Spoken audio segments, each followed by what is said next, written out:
friends, the Earth is slowing down. What that means is the Earth used to turn real fast, and it's losing some time. It's slowing down. We know the rate that the Earth is slowing down.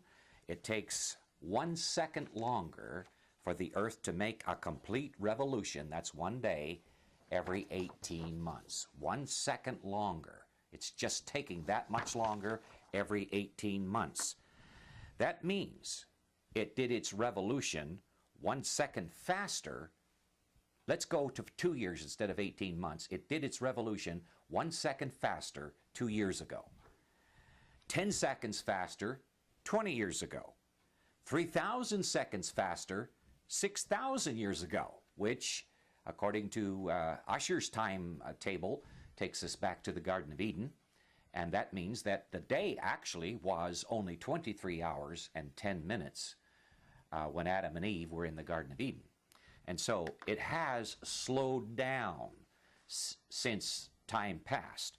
Now, that means that it did its revolution 36,000 seconds faster 72,000 years ago. You see, we're doing it every 2 years, so that means in 72,000 years it was 36,000 seconds faster. It was faster 72,000 years ago. That means the day then, 72,000 years ago, the day was only 14 hours long. It was 10 hours shorter than it is now. Now, of course, this is no problem. If we go by Ussher's dates and by the dates of the Garden of Eden and etc., we have no problem with that, because actually Adam and Eve in the Garden of Eden, it was no big problem for them that the day was a little bit shorter, because it didn't matter. They weren't going anywhere anyhow, and they didn't have any work to do. So a few days or seconds shorter, a few minutes shorter every day was not a big problem with them. But the problem is, we get into this time factor thing when we come to the modern concept of things, and we get into hundreds of years, and then thousands of years, and then hundreds of thousands of years, and then millions of years, and then billions of years, and so we end up with a major problem. And the problem is that it means that if we went back 172,800 years ago, now remember, we're taking the rate that is a second difference every 2 years. We're given the benefit of the doubt instead of 18 months every 2 years. So that's 172,800 years ago. The day was only 1 second long. That means the Earth did a spin in 1 second. The day was 1 second long, and that would mean then that a rock at the equator was traveling at 90 million miles an hour. It takes only 17,000 miles an hour to escape the Earth's gravitational pull, to leave the Earth. Can you imagine what would happen to the Earth if it were spinning at the equator at 90 million miles an hour? And that, according to the rate of the slowing down of the Earth, is what it would have been spinning 172,800 years ago. I'm going to do this on graphics in a few moments, and I'll show you exactly what the graphics are so you can review them. But think of that.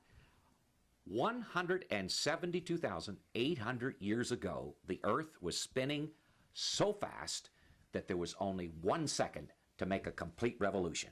Now, what would that mean? That would mean that not a rock, not a tree, not a mountain, let alone a monkey, could possibly have stayed on the Earth 172,800 years ago. Thus, the Earth cannot be anywhere near as old as 172,800 years. Not anywhere near that or older. It cannot be. Impossible. You say, well, that's too simple. That science is just too simple. Well, I know. But you know, ABCs are simple. The wheel was a simple discovery, and we're living in the days of enlightenment now. We don't live in the days of the Dark Ages, such as Darwin.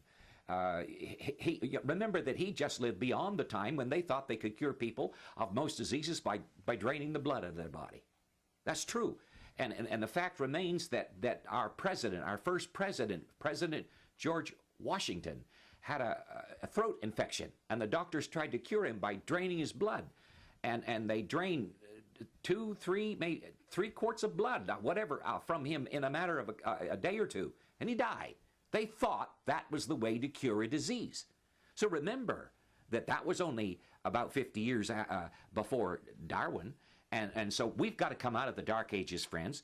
And I'm going to just not labor this point, but just simply now somebody might say, well, the problem is with your argument is that the rate changed. But you see, everything in evolution depends on the rates remaining consistent. A uniform rate of change. We measure, for example, the age of fossils by saying we know how quickly the carbon decays. We know how the rate is, and we say that rate is the same. And so we assume a unity, a consistency of rate. So we can't turn around now and say, well, your argument won't hold because, you know, the rate changed. Because everything we have in evolution is based on the rate being consistent. And so here we go, friend. I want to take you to the graphics now and just play this simple little thing over. Let's apply it. Let's get rid of this evolution stuff in our schools and our colleges. I mean, the day's coming, we're going to say, what a bunch of idiots we were to teach that stuff. That's hogwash. That's nonsense. It doesn't even hold up to the very simplest of arguments. And so let's go to the graphics now. And you can review the application of this simple principle. The Earth is slowing down. It was going very fast, and it's slowing down on its spin on its axis. And that means that if we extrapolate backwards, we have a speed of the Earth going so fast, there were no seconds left in the day, it was 1 second long, and it would be going so fast that nothing could stay on the surface of the Earth.